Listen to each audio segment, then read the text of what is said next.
DMK అధినేత స్టాలిన్ సంచలన వ్యాఖ్యలు చేశారు. తమిళనాడులో కొలువైన విజయ్ ప్రభుత్వం ఎప్పుడైనా కూలవచ్చంటూ బాంబ్ పేల్చారు.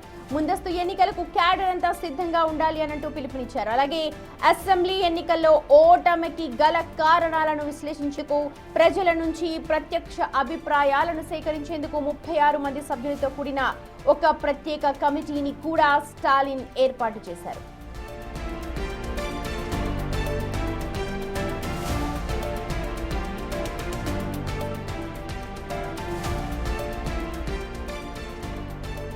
రైట్, మా ప్రతినిధి ఉమాశంకర్ లైవ్ లో జాయిన్ అవుతున్నారు అప్డేట్స్ మనకు అందించడానికి. ఉమాశంకర్, ఎన్నో ఏళ్ల చరిత్ర కలిగిన డిఎంకే పార్టీని 2 ఏళ్ల పసి కూనా అని చెప్పాలి టీవీకే పార్టీ ఓడించేసింది. ఇప్పుడు స్టాలిన్ చేసిన వ్యాఖ్యలు చాలా సంచలనంగా మారుతున్నాయి. ఎప్పుడు కూలిపోతుందో తెలీదు, ఈ పార్టీ మళ్ళీ ముందస్తు ఎన్నికలకు సిద్ధం కావాలంటూ క్యాడర్ కు పిలుపునిస్తున్నారు. ఇది ఎలా చూడాలి? రాజకీయ వర్గాల్లో ఎలాంటి చర్చ జరుగుతోంది? సుమతి, కౌంటింగ్ జరిగిన తర్వాత నుంచి కూడా తమిళనాడులో రాజకీయ సమీకరణాలు రోజురోజుకి మారిపోతూ ఉన్నాయి. అయితే ఇప్పటికే అటు టీవీకే పార్టీ సింగిల్ లార్జెస్ట్ పార్టీగా అవతారం చెందింది. ఆ తర్వాత కొంతమంది మద్దతుతో ప్రభుత్వాన్ని కూడా ప్రవేశపెట్టింది. అయితే ఈ ఒక్క నేపథ్యంలోనే 10 రోజులు కాకముందనే అటు డిఎంకే పార్టీ నేత మాజీ సీఎం స్టాలిన్ కార్యకర్తలను ఉద్దేశిస్తూ కొన్ని కీలకమైనటువంటి వ్యాఖ్యలు చేశారు. త్వరలోనే మళ్ళీ ఎన్నికలు రాబోతున్నాయి. 2029 పార్లమెంట్ ఎన్నికల కంటే కూడా అసెంబ్లీ ఎన్నికలు మరోసారి తమిళనాడులో జరగబోతున్నాయి. దానికి అందరూ కూడా సన్నద్ధంగా ఉండాలి.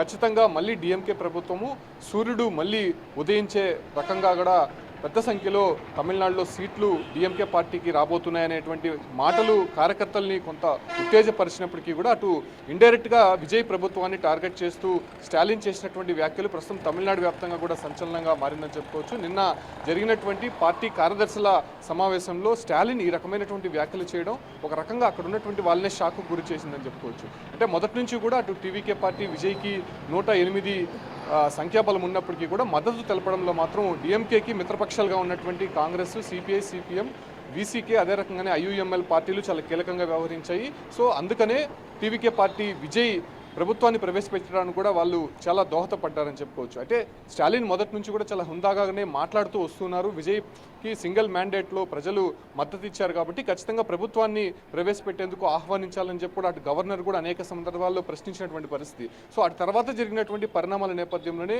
అటు పార్టీ కార్యకర్తల్ని ఉత్తేజపరచడానికి, పార్టీ క్యాడర్ని కాపాడుకోవడానికి స్టాలిన్ ఈ రకమైనటువంటి వ్యాఖ్యలు చేశారని ఇలాంటి మాటలు మాట్లాడారు అని అంటే నమ్మశక్యం కూడా. ఎందుకంటే సంకీర్ణ ప్రభుత్వాల్లో ఖచ్చితంగా ఇలాంటి ఒడిదుడుకులు ఎదుర్కోవాల్సి వస్తుంది.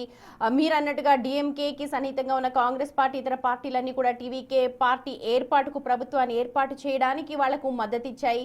సో ఫ్యూచర్లో ఖచ్చితంగా ఇలాంటి లుకలకులు ఉండే అవకాశం ఉంటుంది సంకీర్ణ ప్రభుత్వంలో. దాన్ని ఉద్దేశించి మాట్లాడారా? కేవలం మీరు అన్నట్టుగా కార్యకర్తలు ఉత్సాహపరిచే విధంగా అయితే ఇలా మాట్లాడకపోతుండొచ్చు బహుశా.